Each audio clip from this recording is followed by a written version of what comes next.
ನಮಸ್ಕಾರ ಸ್ನೇಹಿತರೆ. ಇಂದು ನಾನು ನಿಮಗೆ ಹೇಳಲಿರುವ ಈ ಕತೆ ಕೇವಲ ಒಂದು ಪೌರಾಣಿಕ ಕಥೆಯಲ್ಲ. ಇದು ಲಕ್ಷ್ಮೀದೇವಿಯ ಕರುಣೆ, ಪರೀಕ್ಷೆ ಮತ್ತು ಆಶೀರ್ವಾದದ ಕತೆ. ಈ ಕಥೆಯನ್ನು ಮನಸ್ಸಿಟ್ಟು ಕೇಳಿದರೆ ನಿಮ್ಮ ಜೀವನದಲ್ಲಿ ಏನಾದರೂ ಒಳ್ಳೆಯ ಬದಲಾವಣೆ ಆಗದೇ ಇರದು. ಶಾಂತವಾಗಿ ಕುಳಿತು ಮನಸ್ಸಿನಲ್ಲಿ ಜೈ ಮಹಾಲಕ್ಷ್ಮಿ ಎಂದು ಹೇಳಿ ಈ ಕಥೆಯನ್ನು ಕೇಳಿ. ಆದರೆ ಅದಕ್ಕೂ ಮುಂಚೆ ನೀವಿನ್ನೂ ನಮ್ಮ ಚಾನೆಲ್ ಅನ್ನು ಸಬ್ಸ್ಕ್ರೈಬ್ ಮಾಡ್ಕೊಂಡಿಲ್ಲ ಅಂದ್ರೆ ಖಂಡಿತ ಈಗಲೇ ಸಬ್ಸ್ಕ್ರೈಬ್ ಮಾಡ್ಕೊಳ್ಳಿ.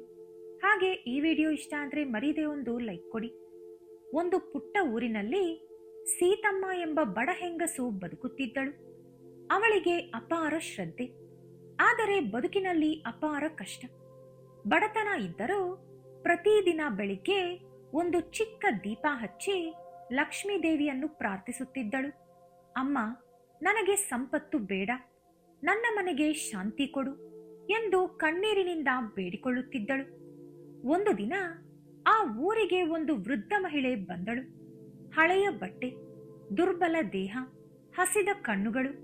ಅವಳು ಸೀತಮ್ಮನ ಮನೆ ಮುಂದೆ ನಿಂತು ಹೇಳಿದಳು, ತಾಯಿ, ಒಂದು ತುತ್ತು ಅನ್ನ ಕೊಡುತ್ತೀಯಾ?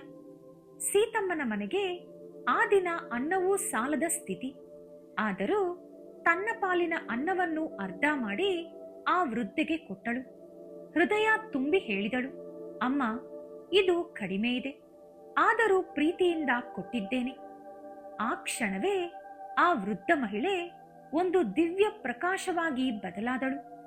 ಅವಳು ಬೇರೆ ಯಾರೂ ಅಲ್ಲ, ಸ್ವತಃ ಲಕ್ಷ್ಮೀದೇವಿ. ಸೀತಮ್ಮ ಬೆಚ್ಚಿಬಿದ್ದಳು.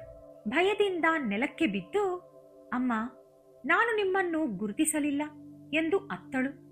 ಲಕ್ಷ್ಮೀದೇವಿ ನಗುಮುಖದಿಂದ ಹೇಳಿದಳು, ತಾಯಿ, ನಾನು ನಿನ್ನನ್ನು ಪರೀಕ್ಷಿಸಲು ಬಂದೆ.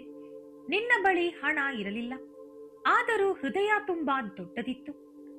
ಲಕ್ಷ್ಮೀದೇವಿ ಮುಂದುವರಿಸಿ ಹೇಳಿದಳು, ಸೀತಮ್ಮ, ನೀನು ನನ್ನನ್ನು ಸಂಪತ್ತಿಗಾಗಿ ಕೇಳಲಿಲ್ಲ, ನೀನು ಕೇಳಿದ್ದು ಶಾಂತಿ. ಅದು ನನಗೆ ತುಂಬಾ ಇಷ್ಟವಾಯಿತು. ನಿನ್ನ ಮನೆಗೆ ಇಂದಿನಿಂದ ಬಡತನ ಬರದು, ನಿನ್ನ ಮನೆಯ ದೀಪ ಎಂದಿಗೂ ಆರದು. ಅಂತೆಯೇ ಹೇಳಿ ಅವಳ ಕಣ್ಣಿಗೆ ಕಾಣದಂತೆ ಮಾಯವಾದಳು ಲಕ್ಷ್ಮೀದೇವಿ. ಆ ದಿನದಿಂದ ಸೀತಮ್ಮನ ಜೀವನವೇ ಬದಲಾಯಿತು. ಕೆಲಸಕ್ಕೆ ಗೌರವ, ಮನೆಗೆ ಸಮೃದ್ಧಿ, ಮನಸ್ಸಿಗೆ ಶಾಂತಿ. ಆದರೂ ಸೀತಮ್ಮ ಅಹಂಕಾರಕ್ಕೆ ಹೋಗಲೇ ಇಲ್ಲ. ಪ್ರತಿದಿನ ದೀಪ ಹಚ್ಚಿ ಹೇಳುತ್ತಿದ್ದಳು, ಅಮ್ಮ, ನೀನು ಕೊಟ್ಟಿದ್ದನ್ನೆಲ್ಲ ನಾನು ಹಂಚಿಕೊಳ್ಳುವೆ. ಸ್ನೇಹಿತರೆ, ಈ ಕತೆ ನಮಗೆ ಹೇಳುವುದು ಏನು ಎಂದರೆ, ಹಣದ ಹಿಂದೆ ಓಡುವವರ ಮನೆಗೆ ಲಕ್ಷ್ಮೀದೇವಿ ಬರುವುದಿಲ್ಲ, ಹೃದಯ ಶುದ್ಧವಾಗಿರುವವರ ಮನೆಗೆ ಮಾತ್ರ ಬರುತ್ತಾಳೆ. ದಾನ, ದಯೆ, ಶ್ರದ್ಧೆ ಇವೇ ಲಕ್ಷ್ಮೀದೇವಿಗೆ ಇಷ್ಟವಾದ ಗುಣಗಳು. ನೀವು ಈ ಕಥೆಯನ್ನು ಪೂರ್ಣ ಭಕ್ತಿಯಿಂದ ಕೇಳಿದ್ದರೆ ನಿಮ್ಮ ಮನೆಯಲ್ಲಿ ಕೂಡ ಲಕ್ಷ್ಮೀದೇವಿಯ ಕೃಪೆ ಖಂಡಿತ ಬರುತ್ತದೆ. ಈ ಕತೆ ನಿಮಗೆ ಇಷ್ಟವಾದರೆ ಲೈಕ್ ಮಾಡಿ, ಶೇರ್ ಮಾಡಿ, ಚಾನಲ್ ಅನ್ನು ಸಬ್ಸ್ಕ್ರೈಬ್ ಮಾಡ್ಕೊಳ್ಳಿ.